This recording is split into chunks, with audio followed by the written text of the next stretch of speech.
Hi, awesome fourth graders. Thanks for tuning in for another edition of our online read aloud of the one and only Ivan novel. We've been given special educational privileges to record this read aloud by our publisher, HarperCollins Publishing. Thank you very much to HarperCollins. Today we are reading pages 144 through pages 156.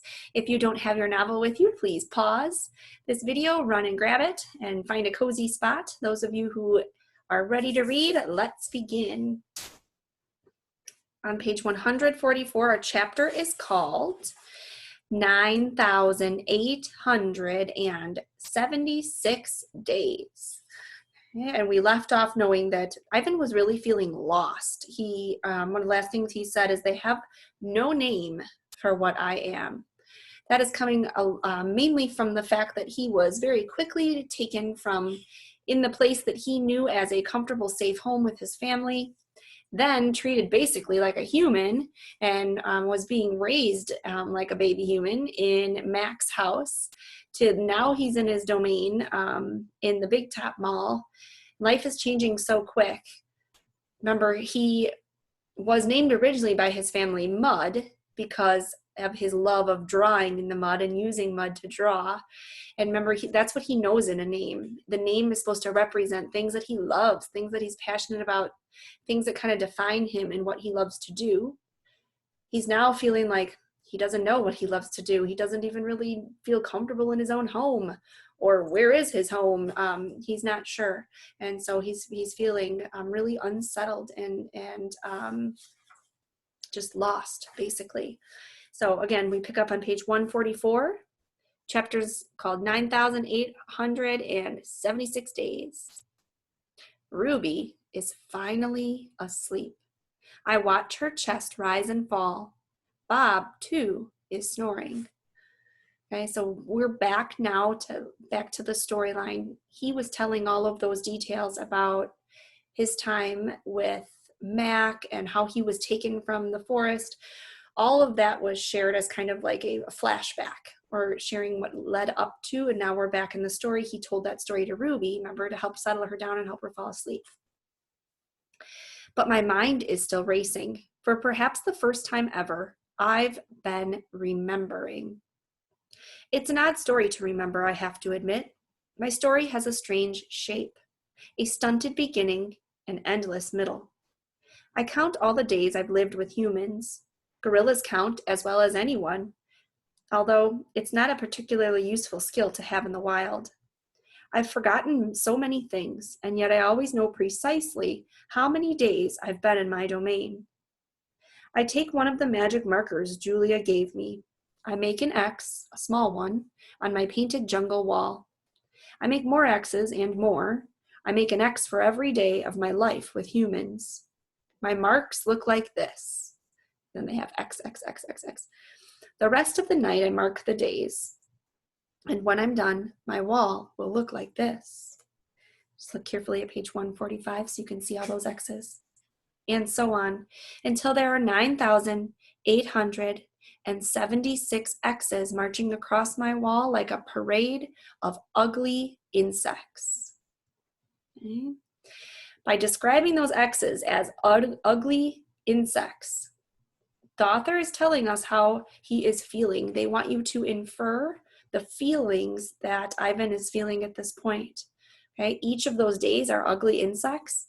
I would hope you would never describe a single day in fourth grade as an ugly insect, because if you did, you would be saying that those are not good days. They make you cringe. Maybe you were uncomfortable, extremely unhappy. You want to get away from those kind of days. Okay?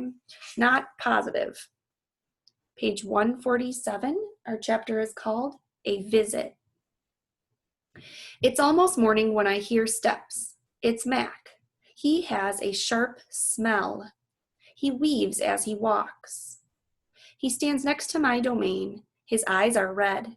He is staring out the window at the empty parking lot. Ivan, my man, he mumbles. Ivan. He presses his forehead against the glass. We've been through a lot, you and me. Page 148, A New Beginning. We don't see Mac for 2 days. When he returns, he doesn't talk about Stella. Mac says he is anxious to teach Ruby some tricks. He says the billboard is bringing in more visitors. He says it's time for a new beginning. All afternoon and into the evening, Mac works with Ruby. Ruby's feet are looped with rope so that she cannot run. A heavy chain hangs off her neck. Mac shows her Stella's ball, her pedestal, her stool. He introduces her to Snickers. Sounds like he's trying to basically train Ruby to be and do the things that Stella did and be just like her. When Ruby obeys Mac, he gives her a cube of sugar or a bit of dried apple. When she doesn't, he yells and he kicks at the sawdust. When George and Julia arrive, Mac is still training Ruby. Julia sits on the bench and watches them.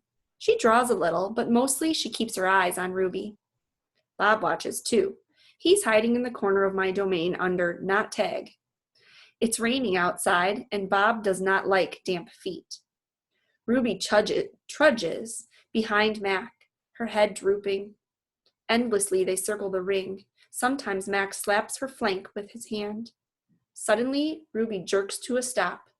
Mac pulls the chain hard, but Ruby refuses to move.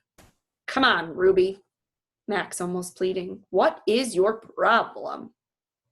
She's exhausted, I say to myself. That's the problem. Mac groans. Idiot elephant. Bob mutters. Idiot human. Walk, Ruby, I say, although I know she's too far away to hear me. Just do what he says. Walk, Mac commands, now. Ruby doesn't walk. She plops her rump on the sawdust floor. I think maybe she's tired, Julia says. Mac wipes his forehead with the back of his arm. Yeah, I know. We're all tired. He pushes Ruby with the heel of his boot. She ignores him. George looks over from the food court where he's wiping off tables. Mac, he yells, maybe you should call it a day. I'll close up. Mac yanks on Ruby's chain. She's as anchored as a tree trunk. He pulls harder and falls to his knees. That does it, Mac says. He brushes dust off his jeans. I am through playing around. Mac stops off to his office. When he returns, he's carrying a long stick. The gleaming hook on its end is almost beautiful, like a sliver of a moon. It's a claw stick. Mac pokes Ruby with the sharp point, not hard, just a touch. I can tell he wants her to see how much it can hurt. I growl low in my throat. Ruby doesn't budge. She is a gray, unmoving boulder. She closes her eyes, and for a moment, I wonder if she might have fallen asleep. I'm warning you, Mac says. He breathes out, and he stares at the ceiling. Ruby makes a huffing sound. Fine, Mac says. You want to play it that way? He draws back the claw stick. No, Julia cries. I'm not going to hurt her, Mac says. I just want to get her attention. Bob snarls. Mac swings. The hook slices the air just a few inches above Ruby's head. See why you don't want to mess with me? Mac says, and he draws back the claw stick again. Now move. Ruby jerks her head, flinging her trunk toward Mac. She makes a noise that sends the sawdust scattering. It makes my glass shiver. It is the most beautiful mad I have ever heard. Ruby's trunk slaps into Mac. So Ruby fought back. I don't see exactly where she strikes him, somewhere below his stomach, I think.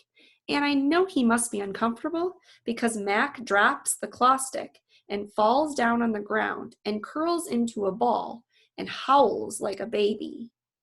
Direct hit, Bob says. I like that phrase. It's the most beautiful mad I have ever heard, meaning he's not happy to see her mad and upset. However, happy to see that she kind of used some of that anger and stuff to fight back a little bit. She was being treated poorly and unacceptably. Never should treat an animal that way, no matter what. Page 154, it's called Poor Mac. Mac groans. He stumbles to his feet and hobbles off toward his office. Ruby watches him leave. I can't read her expression. Is she afraid? Relieved? Proud? When Mac is gone, George and Julia lead Ruby from the ring. It's okay, baby, it's okay, Julia says, stroking Ruby's head. They settle Ruby in her domain and make sure she has fresh fruit, water, and food.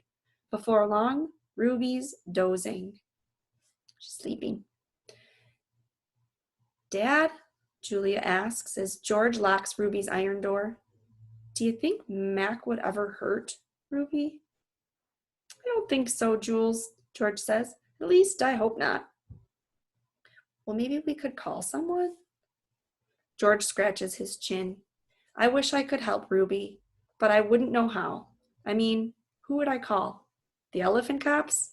Besides, George looks down. I need this job, Jules. We need this job. Your mom, the doctor bills. He kisses the top of Julia's head. Back to work, you and me both. Julia sighs and reaches for her backpack. She removes a piece of paper, a bottle of water, and a small metal box. Homework first, George says, wagging a finger. Then you can paint. Well, it's for art class, Julia explains. We're doing watercolors. I'm going to paint Ruby. George smiles. All right then, just don't forget your spelling. Dad, Julia asks again, did you see Mac's face when Ruby hit him? George nods. Yes, he said solemnly, I did. He shakes his head. Poor Mac. He turns away, and only then do I hear him laughing. Okay, so deep down, what does that tell you that they felt about seeing Mac get hurt? It's not very nice, but he was also not being very nice. Okay, that laughing is kind of saying like, he got what he had coming to him because he was being so incredibly unkind, okay, to Ruby and hurting her. And she showed him, taught him a little bit of a lesson that he didn't see coming. Thank you very much for reading with me today. You have a Flipgrid video to respond to your reading today.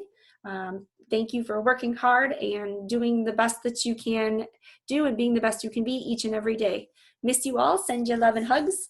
Look forward to seeing you soon.